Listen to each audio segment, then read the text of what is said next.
সারাদিন থাকো বাসায়, লাইফের যত ডিফিকাল্ট সিচুয়েশন সব আমাকে ফেস করতে হয়।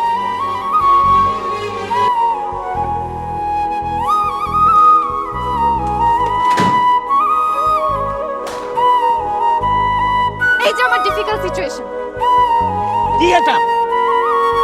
আমার কষ্ট তো তুমি কোনোদিন বুঝবে না।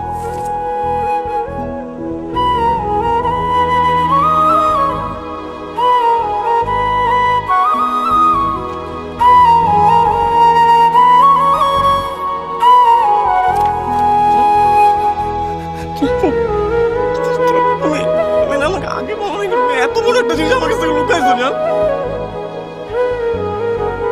আমি তোমাকে বলতে চাইছি রাহিল,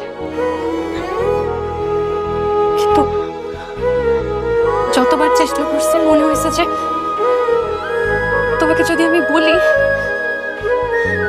তাহলে তো তুমি অনেক কষ্ট পাবে, আর তোমার কষ্ট আমি একদম সহ্য করতে পারবো না।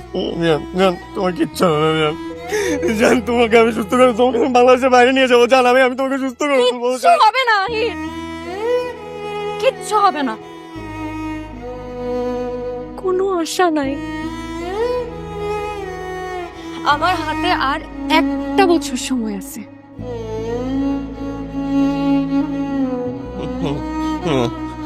আর আমাদের এই বাচ্চাটা আমি তোমার কাছে আমাদের ভালোবাসার স্মৃতি হিসেবে রেখে গেলাম।